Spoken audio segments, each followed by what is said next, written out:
Seigneur Dieu notre Père, avant que le temps et le monde ne soient, toi tu étais, et tu aspirais à faire jaillir une œuvre à aimer.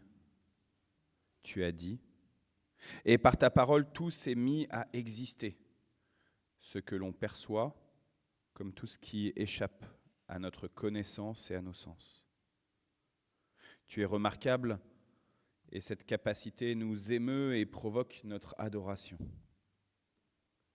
Seigneur Dieu le Fils, tu as été l'instrument du Père pour faire advenir la création, mais aussi pour la ramener dans la présence du Père, alors que celle-ci, par orgueil, préférait se dicter ses propres règles à suivre, croyant que ses aspirations étaient bien plus parfaites que celles que vous aviez, le Père et toi.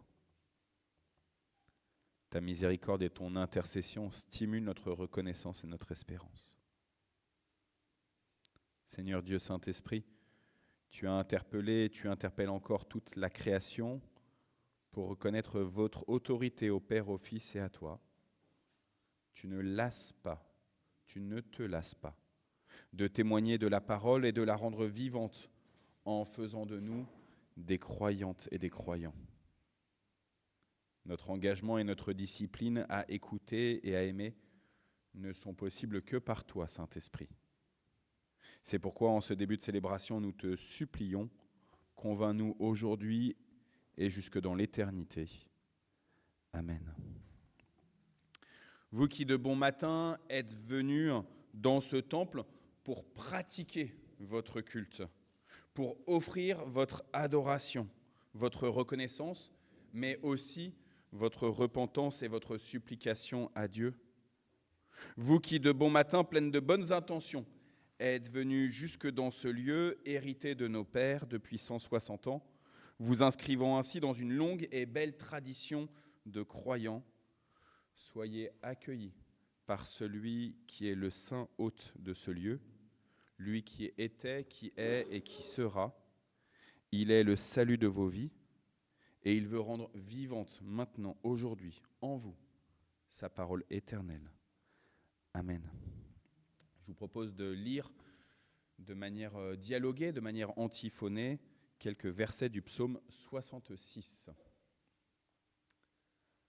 Et donc je vais commencer et puis vous lirez le verset 2 et on alternera comme ça. Au chef de chœur, poussez vers Dieu des cris de joie, vous tous, habitants de la terre. Rendez-lui gloire pour ce qu'il est, honorez-le par vos louanges. Parlez ainsi à Dieu que tes actions sont imposantes. Devant ta puissance infinie, tes ennemis s'inclinent. Prosternés devant toi, la terre entière entonne un chant en ton honneur pour célébrer ta gloire. Venez voir ce que Dieu a fait, car ses actions sont imposantes en faveur des humains. La mer changée en terre ferme, le fleuve passé à pied sec, aussi nous exultons en lui. Car il gouverne pour toujours avec puissance. Ses yeux surveillent les nations afin que les rebelles ne puissent pas se dresser contre lui. Célébrez notre Dieu, ô peuple, et faites retentir vos voix à sa louange. C'est grâce à lui que nous vivons. Il nous a gardés de la chute. On va continuer. Venez, vous qui révérez Dieu, je vous raconterai ce qu'il a fait pour moi. Lorsque mes cris montaient vers lui, sa louange était sur ma langue. Si j'avais gardé dans mon cœur les intentions du pardon, Dieu ne m'aurait pas écouté. Mais voyez, Dieu m'a entendu, il a été attentif à mes supplications. Loué soit Dieu, car il n'a pas repoussé ma prière, il me conserve son amour. Amen. Dans l'Évangile selon Luc, au 6e chapitre, nous entendons « Soyez pleins de bonté, comme votre Père est plein de bonté. Ne portez pas de jugement et Dieu ne vous jugera pas non plus. Ne condamnez pas, et Dieu ne vous condamnera pas. Pardonnez, et Dieu vous pardonnera. Donnez, et Dieu vous donnera. On versera dans la grande poche de votre vêtement une bonne mesure, bien serrée, secouée, débordante. La mesure que vous employez pour mesurer sera aussi utilisée pour vous. Pourquoi m'appelez-vous Seigneur, Seigneur, et ne faites-vous pas ce que je dis ? Et dans l'Évangile selon Jean au 13e chapitre, je vous donne un commandement nouveau. Aimez-vous les uns les autres. Il faut que vous vous aimiez les uns les autres comme je vous ai aimé. Si vous avez de l'amour les uns pour les autres, alors tous sauront que vous êtes mes disciples. Frères et sœurs, après avoir entendu la volonté de Dieu, il faut que vous vous aimiez les uns les autres. Pourquoi m'appelez-vous Seigneur, Seigneur, et ne faites-vous pas ce que je dis ? Donnez, on vous donnera, Dieu vous donnera, etc. Nous ne pouvons être que dans l'humilité, la repentance, la reconnaissance de notre éloignement de cette volonté de Dieu. Et je vous propose de prendre un temps d'humiliation personnelle devant Dieu. Et nous allons pour cela prendre un cantique qui s'appelle « Ô prends mon âme ». Vous pouvez rester assis, vous pouvez vous lever comme vous le sentez.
Jésus marchait sur les routes de Palestine en disant « Convertissez-vous, le royaume des dieux est proche ». Aux scribes qui lui disaient que l'amour de Dieu et du prochain valait mieux que tous les holocaustes et que tous les sacrifices, Jésus a répondu « Tu n'es pas loin du royaume de Dieu ». Aux pharisiens qui lui demandaient « Quand est-ce que ce royaume allait venir ?» Jésus lui a répondu « Le royaume ne vient pas comme une chose qu'on voit, il est au milieu de vous. » Oui, frères et sœurs, le royaume de Dieu n'est pas loin. Il est là, à portée de notre regard, de nos mains, de notre cœur. Il s'écrit avec les 3 mots de l'Évangile. Le mot paix, que la paix soit avec vous. Le mot amour, aimez-vous les uns les autres comme je vous ai aimé. Et le mot pardon, Père, pardonne-leur.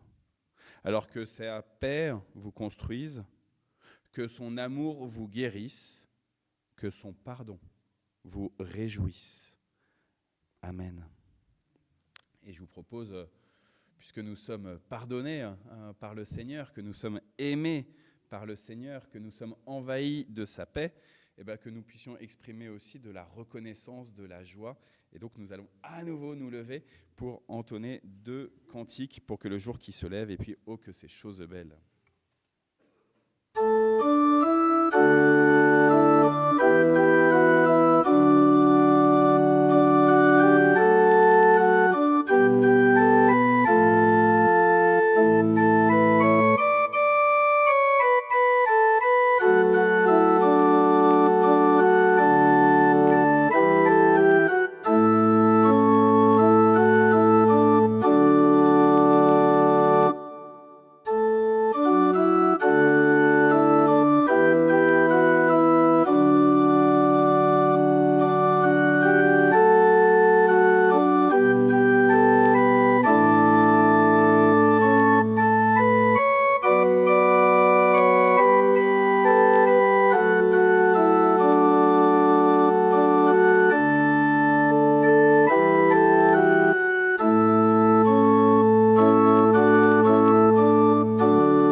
Et nous prions.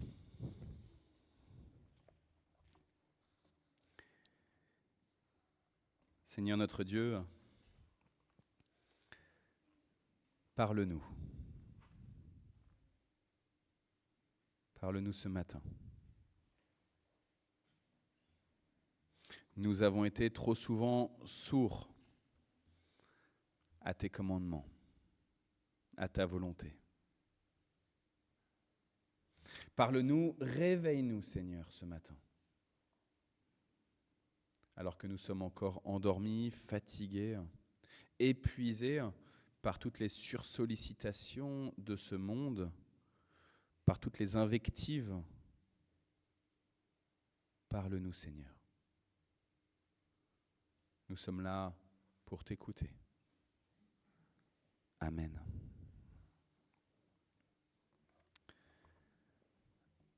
Je vais vous paraître peut-être un peu grossier et mal élevé, mais des fois, régulièrement, Isabelle me dit, mon épouse, pour ceux qui ne la connaissent pas, me dit que je suis un peu cradouille. Ce matin, j'ai pris une bonne douche. Ce matin, je me suis brossé les dents. Mais la semaine dernière, après une journée particulièrement intense, on était ensemble avec Guillemette, avec Noël notamment.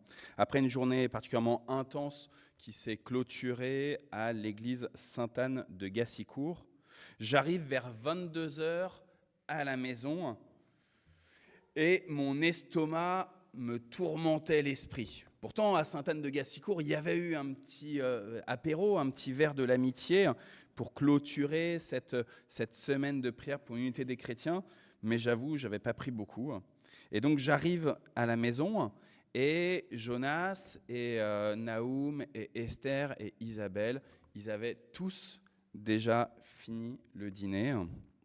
Et moi, j'arrive dans la cuisine.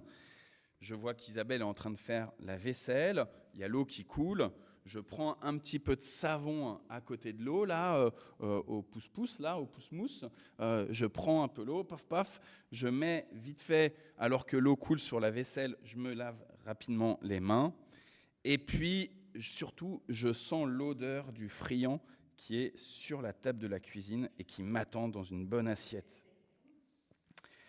J'étais obnubilé par ce friand.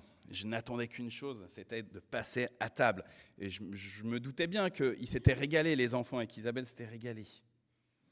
Sauf que j'avais oublié quelque chose d'essentiel, c'est que celle qui était en train de faire couler l'eau dans l'évier de la cuisine, qui était en train de prendre du temps pour nettoyer les ustensiles, n'est pas seulement celle qui a cuisiné ce bon friand, n'est pas seulement celle qui prend soin de la maison, elle est aussi professeure en lycée professionnel de biotechnologie, santé, environnement, et qu'à ce titre, elle enseigne aux élèves toutes les méthodes d'hygiène alimentaire, d'entretien de cuisine des locaux, toutes les normes de maladies infectieuses, les fameuses HACCP. Toi, Victoria, tu connais ça, HACCP. Moi, j'avoue que j'ai encore du mal, après X années de mariage, à m'y repérer. Et donc, je suis obnubilé par ce friand, je me suis lavé les mains, je venais de dehors, mais alors que j'allais passer à table, Isabelle me dit « Arnaud, je dois vraiment t'apprendre à te laver les mains. » Sous-entendu, vous l'avez compris, c'est pas possible qu'à 43 ans, tu ne saches toujours pas bien te laver les mains. Alors, je me suis exécuté avec plus ou moins d'entrain, pensant surtout au friand qui m'attendait bien au chaud sur la table. Et maintenant, je vous propose, après cette introduction, de lire l'Évangile pour aujourd'hui. Il est dans le cadre de notre cycle de prédication, quand la fève a du mal à passer. Vous savez, tous ces enseignements de Jésus, où c'est pas évident à les recevoir. Et donc, c'est dans l'Évangile selon Marc, au 7e chapitre. Des pharisiens et des spécialistes de la loi venus de Jérusalem se rassemblèrent autour de Jésus. Ils remarquèrent que certains de ses disciples prenaient le repas avec des mains impures, c'est-à-dire qu'ils ne s'étaient pas lavé les mains. En effet, les pharisiens et les juifs en général ne se mettent jamais à table sans les avoir soigneusement lavés. Ils observent ainsi la tradition de leurs ancêtres. De même, en revenant du marché, ils ne mangent pas sans avoir fait leurs ablutions. Ils ont reçu beaucoup d'autres traditions qu'ils observent, comme celle de laver rituellement les coupes, les pots, les vases de bronze. Les pharisiens et les spécialistes de la loi demandèrent donc à Jésus: pourquoi tes disciples ne se conforment-ils pas à la tradition de nos ancêtres? Pourquoi prennent-ils leur repas avec des mains impures? Hypocrite, leur répondit-il, Ésaïe, le prophète, vous a fort bien dépeint dans sa prophétie, où il est écrit: ce peuple m'honore du bout des lèvres, mais au fond de son cœur, il est bien loin de moi. Le culte qui me rend n'a aucune valeur, car les enseignements qu'il donne ne sont que des règles inventées par les hommes. Vous mettez de côté le commandement de Dieu pour observer la tradition des hommes. Puis il ajouta: vous réussissez parfaitement à mettre de côté le commandement de Dieu pour établir votre propre tradition. En effet, Moïse a dit: honore ton père et ta mère, que celui qui maudit son père ou sa mère soit puni de mort. Mais vous, que dites-vous? Si un homme dit à son père ou à sa mère: la part de mes biens avec laquelle j'aurais pu t'assister est korban, c'est-à-dire une offrande réservée à Dieu, alors dans ce cas-là, vous ne le laissez plus rien faire pour son père ou sa mère. Voilà comment vous annulez la parole de Dieu par votre propre tradition, celle que vous transmettez, et vous faites bien d'autres choses du même genre. Parole du Seigneur. Elle n'est pas évidente, cette parole de Jésus, notamment en 2026, où justement on sait qu'on peut être contaminé si on ne sait pas bien laver les mains avant de manger. Il se trouve que là, ce n'est pas n'importe qui vient s'adresser à Jésus, ce sont les pharisiens. Les pharisiens, le nom de pharisiens, ça veut dire ceux qui se sont écartés, ceux qui ont accepté dans leur manière d'être, dans leur manière de vivre, de se séparer du reste de ce qui est impur, du reste du monde, de ce qui ne rend pas un culte agréable à Dieu. Classiquement, dans le domaine religieux, il y a ce qui appartient à Dieu, le pur, le saint, et ce qui n'appartient pas à Dieu, ce qui n'honore pas Dieu, ce qui n'est pas dans la ritualité, dans la religiosité, et ça c'est le profane ou l'impur. Classiquement, quand on rentre dans une église, dans un temple, on le sait, on vient dans un lieu saint. On ne vient pas n'importe où. Il y a le monde du dehors qui est en proie à toutes sortes de puissances, à toutes sortes d'esprits, à toutes sortes de tentations. Et puis, on rentre dans le temple du Seigneur, dans l'église du Seigneur. Et là, on est en présence du Saint, du Roi des Rois, de celui qui est parfait, qui est pur. Dans le temple de Jérusalem, c'était même symbolisé par un voile qui, petit à petit, il y avait plusieurs salles dans ce temple, et on entrait de plus en plus vers une proximité vers le Saint qu'est Dieu. Et à la fin, donc, il y avait un grand voile, et ce voile-là, dans le temple, il cachait la partie qu'on appelait le Saint des Saints, où seul une fois par an, le grand prêtre pouvait pénétrer dans la présence la plus sacrée de Dieu. Seule une personne et une seule fois par an. Et ce voile du temple, vous connaissez vos Bibles, vous connaissez ce qui s'est passé lors de la passion du Christ, lorsque Jésus a rendu son souffle à 3h de l'après-midi, le vendredi saint, ce voile s'est déchiré. Les pharisiens, ils ont accepté et ils ont une discipline de vie qu'il est important de vivre en adéquation avec Dieu, d'être cohérent entre lui qui est saint et nous, le peuple.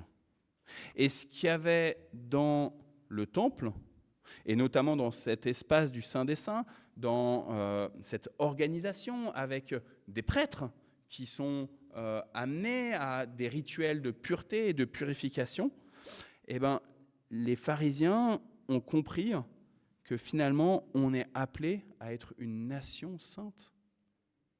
Et donc, ces rites de pureté et de purification devaient s'intégrer à l'ensemble des croyants. Les pharisiens sont de bons juifs. Ils veulent vivre comme Dieu est.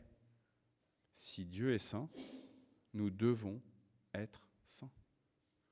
Grand honneur, non ? Est-ce que quand on vient dans le temple, un dimanche matin à 9h30 du matin, est-ce qu'on ne cherche pas nous aussi à être saints comme Dieu est saint ? Est-ce qu'on ne vient pas pour entendre la parole de Dieu, pour nous sanctifier, pour être plus proche de Dieu, lui qui est totalement pur, parfait ? Bonne volonté des pharisiens. Bravo les pharisiens. Soyons comme les pharisiens. Le problème, Jésus connaît leur cœur. Il connaît leurs intentions parfaitement. Et il sait exactement ce qui s'est passé dans quelques semaines ou mois auparavant. Ça nous est raconté dans le 3e chapitre de Marc. Lorsque Jésus guérit un homme le jour du sabbat, voici ce qui nous est dit. Les pharisiens sortirent de la synagogue. Ils se réunirent aussitôt avec des partisans d'Hérode, donc ceux qui sont avec le pouvoir politique, pour voir comment faire mourir Jésus. Jésus, à la fois, pourrait, comme nous, applaudir les pharisiens. Bravo, vous êtes des bons croyants. Vous êtes zélés, vous êtes fidèles, vous êtes cohérents. Waouh, vous êtes saints, vous êtes appelés à cette sainteté. Mais en fait, il connaît leur cœur et il va les appeler hypocrites. Frères et sœurs, c'est un mot qui est régulièrement utilisé dans les évangiles, mais il se trouve que dans l'évangile selon Marc, que l'on lit ce matin, c'est la seule mention de ce mot-là, hypocrite.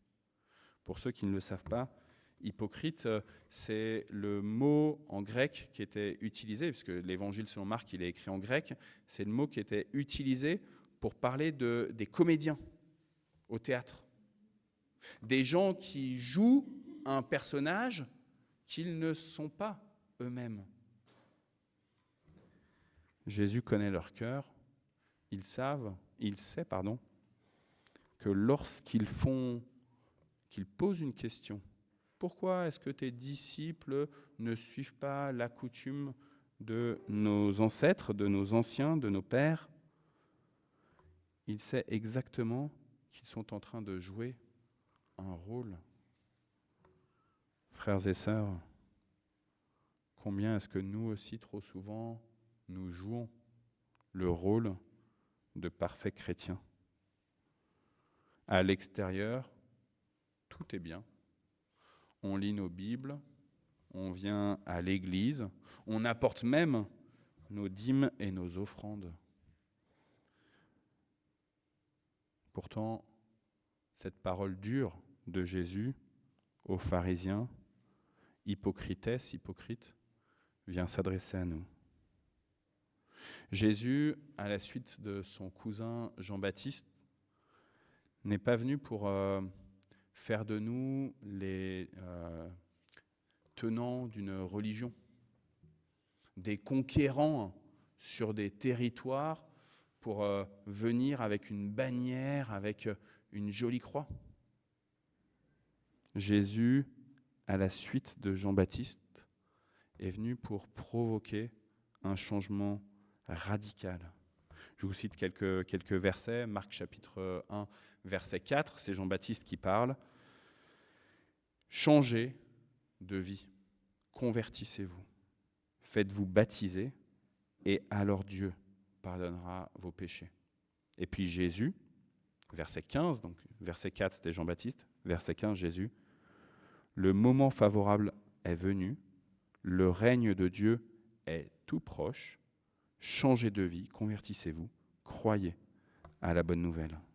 Et puis Jésus dira aussi au chapitre 2, écoutez bien cette phrase, « Personne ne coud un morceau de tissu neuf sur un vieux vêtement, sinon le morceau neuf, il tire sur le vieux vêtement et la déchirure s'agrandit encore. Personne ne met du vin nouveau dans de vieilles outres, sinon le vin fera éclater les outres. Le vin sera perdu et les outres aussi. Mais pour du vin nouveau, il faut des outres neuves. » Jean-Baptiste proclamait une conversion radicale. Jésus proclamait une conversion radicale. Et puis au chapitre 6, le chapitre juste avant celui qu'on a lu là tout à l'heure, au chapitre 6, Jésus envoie les 12 et il leur dit « Allez proclamer aux gens de changer radicalement de vie. Convertissez-vous. » Voici ce que nous demande le Seigneur. Ce n'est pas de venir au culte tous les dimanches à 9h30. Ce n'est pas de lire la Bible. Noël, je ne sais pas si cette année tu fais le tour de la Bible avec la cause. Si vous ne le faites pas, je vous y encourage malgré tout.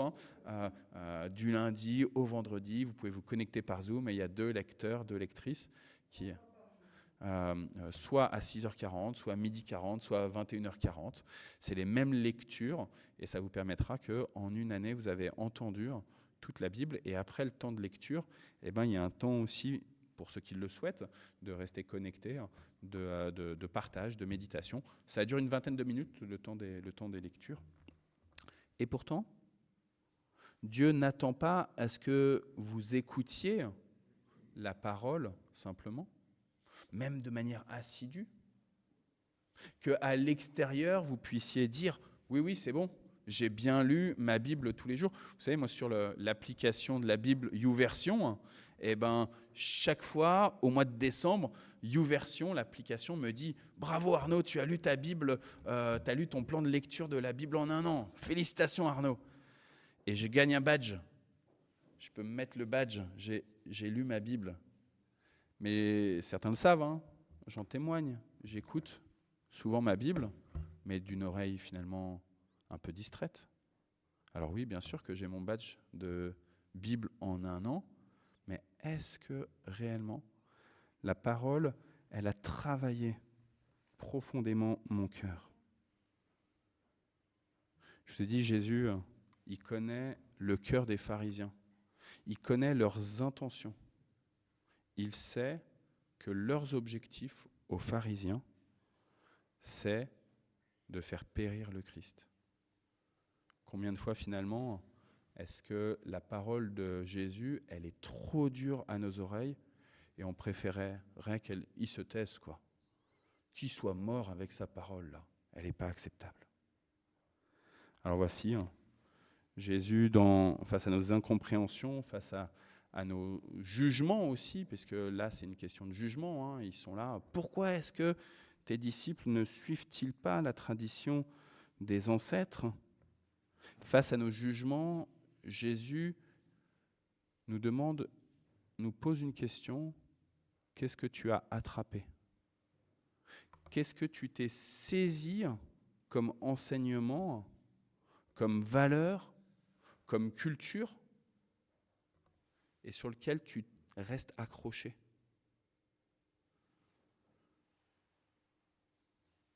Quand les pharisiens ils questionnent Jésus, ils utilisent un verbe grec, c'est le verbe kratéo, et ce verbe il a une double signification, à la fois de suivre les commandements, là, de respecter, mais aussi d'être pris, d'être lié accroché à ses commandements.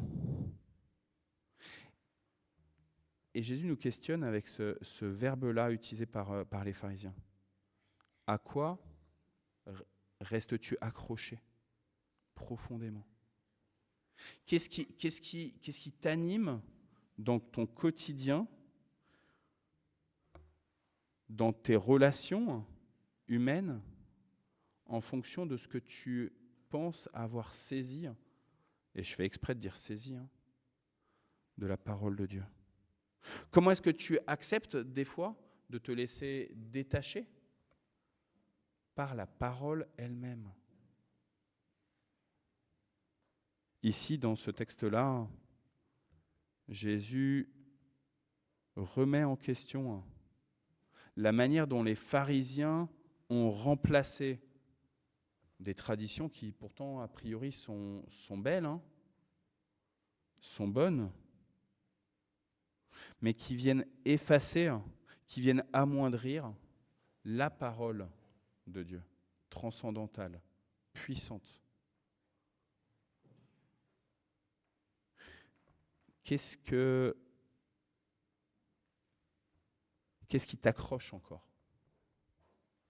Est-ce que c'est la parole de Dieu, puissante, ou est-ce que ce sont des cultures et des traditions humaines? Ici, on parle de tradition, mais finalement, toutes nos cultures. Je suis français, de culture française, je suis gaulois. On la reçoit et comment est-ce qu'on s'y accroche? Comment est-ce qu'on défend coûte que coûte? Culture du royaume ou culture du monde? En quoi ça vient impacter ton regard, ton attitude, tes gestes, tes paroles envers les autres?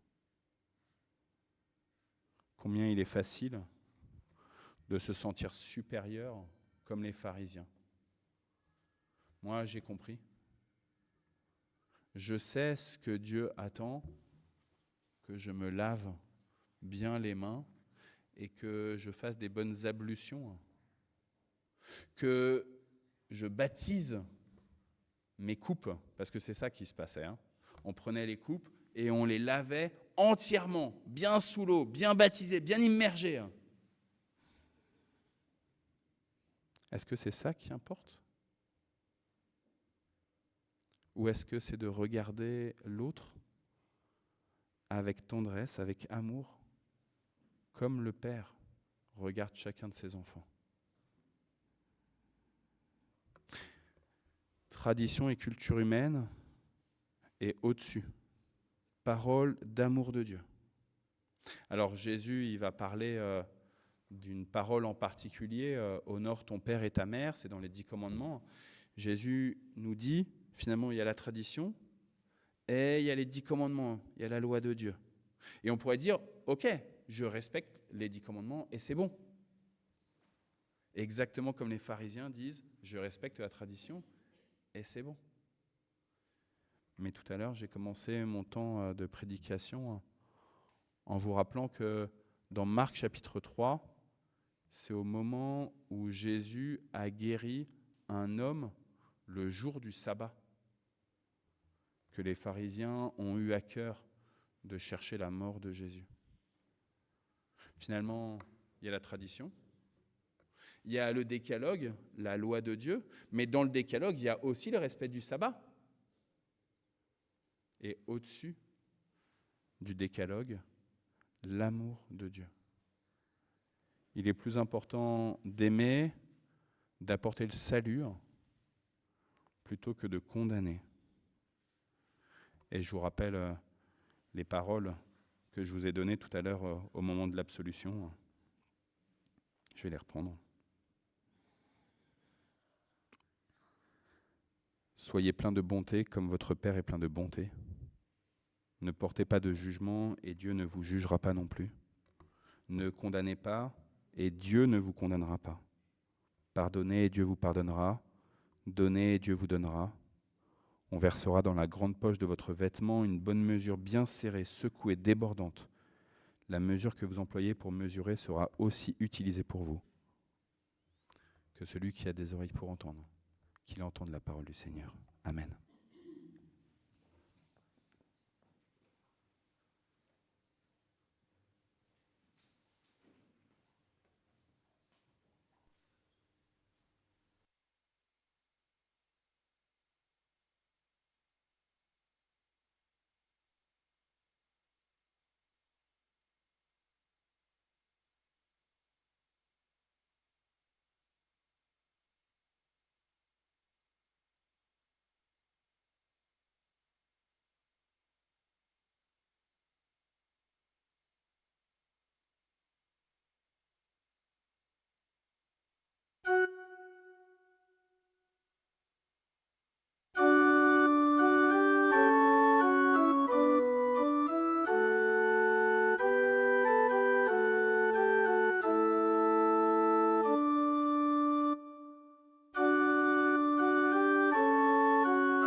Ta parole, Seigneur, est une lampe à nos pieds, une lumière sur nos sentiers.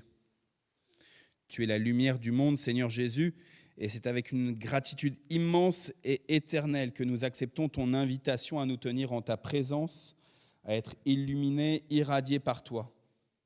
Change la face de ce monde, transfigure-le en commençant par nous, tes invités, et qu'ainsi toutes tes créatures puissent te reconnaître comme l'unique vrai Dieu.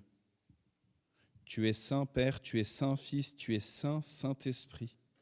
Tu es l'Éternel 3 fois saint et ta gloire remplit déjà la terre. Et c'est pourquoi nous t'invoquons sur ces espèces et sur notre assemblée pour trouver dans ce repas l'alliance dont nous avons tant besoin pour vivre. Frères et sœurs, je vous invite à ce que nous formions un cercle de communion et nous allons partager les espèces. Nous allons partager le pain, le vin, le jus de raisin. Que chacun se sente libre de venir et simplement s'il ne veut pas communier, il passera la corbeille et le plateau. Jésus a pris du pain, il a rendu grâce, il l'a rompu et il l'a donné à Nathalie. Prends, mange, ceci est le corps du Christ pour toi.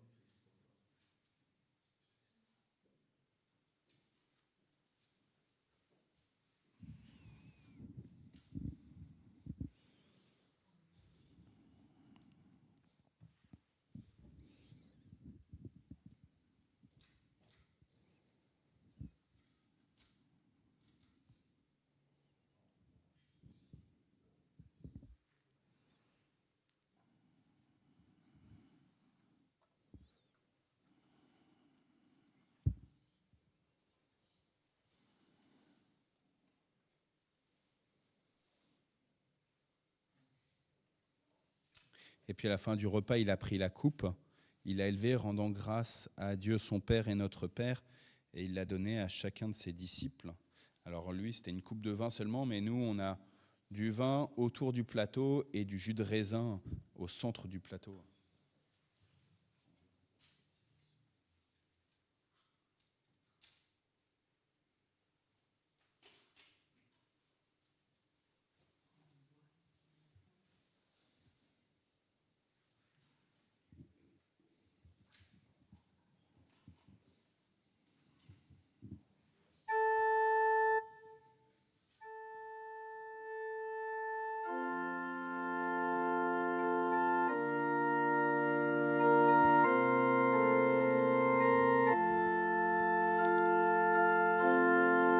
Et tout en prenant cette scène dans ce cœur à cœur avec Dieu, porté par cette musique d'adoration, mais aussi de supplication, je vous invite dans votre cœur, dans votre intimité à votre Père, à lui remettre toutes les situations de souffrance dont vous avez connaissance.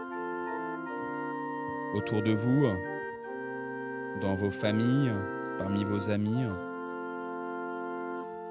les situations dont vous avez connaissance via les médias, à l'autre bout du monde ou au plus proche. Le Seigneur entend vos prières.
Vous pouvez lui remettre les personnes que vous avez jugées comme pas assez zélées envers le Seigneur ou à l'inverse, beaucoup trop radicales.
Et je vous invite ensemble, si vous voulez bien vous donner la main, à dire le Notre Père.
Je vais vous donner juste la bénédiction. On aura ensuite un moment de musique pour clôturer. Que dans vos interactions avec vos proches et prochains, la parole de Dieu soit dans votre bouche et dans vos yeux, dans vos oreilles et dans vos mains, qu'elle soit dans votre cœur. Il est saint, 3 fois saint, et par son esprit, il vous sanctifie pour que vous participiez avec sa paix, avec son amour et avec son pardon à la sanctification de ce monde. Amen.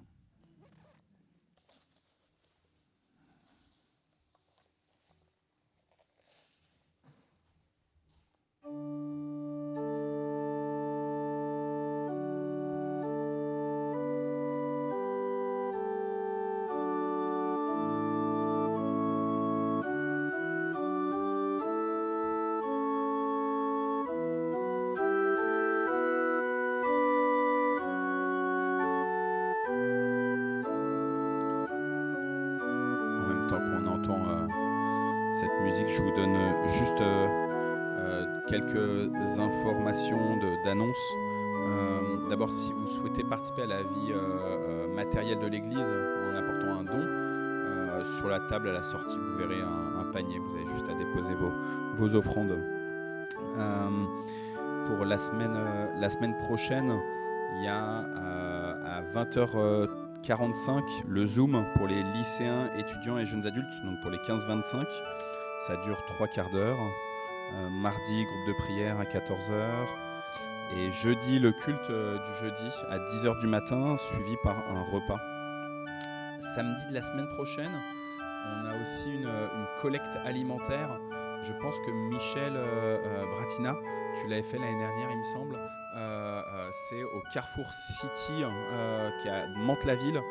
Et on cherche donc des bénévoles pour, pendant toute la journée, assurer le temps de collecte. C'est une collecte qui est organisée avec les frères et sœurs catholiques, évangéliques et les amis musulmans du Mantois. Et donc c'est pour des associations qui œuvrent dans le Mantois. Je vous prie aussi de noter dès à présent le fait que le dimanche 22 mars, je sais qu'on n'est que le 1er février, mais on doit l'annoncer un mois avant. Or du coup, hop, allez, un mois et demi avant.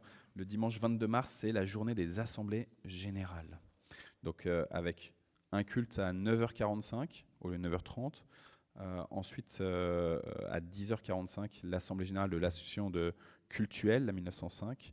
Ensuite, un repas qui est préparé par les enfants et servi par les enfants. Et ensuite, l'assemblée générale de l'association d'entraide, donc la 1901. Voilà, je vous souhaite un bon dimanche à toutes et à tous. Merci Nathalie pour l'orgue. Tout à l'heure, je parlais de Guillemette. Tout à l'heure, je me permets, Guillemette, de t'afficher. Elle est une des organistes de la collégiale. Et donc, elle était très contente que tu mettes le piano en mode orgue. Voilà. Je vous souhaite un très bon dimanche à chacune et à chacun. Mais non, pas la honte.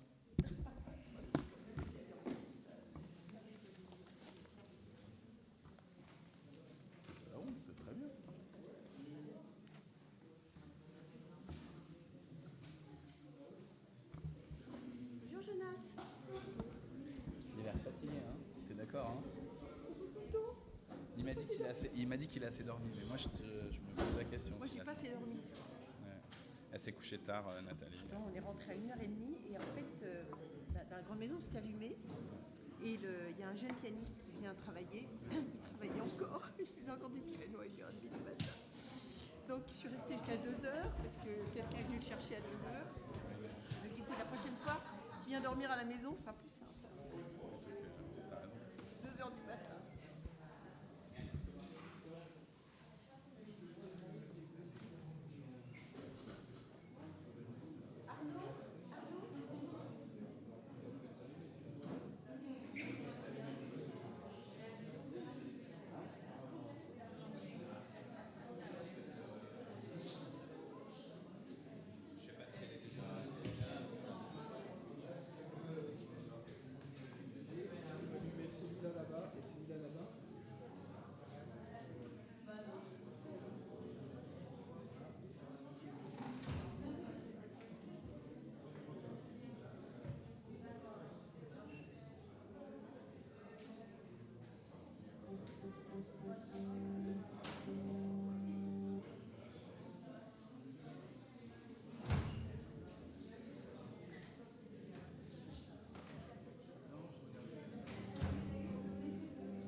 contrôler le volume, sinon c'est le volume du retour qui vient sur la pièce. Mais là, c'était pas le cas. Tu vas bien ? Ouais.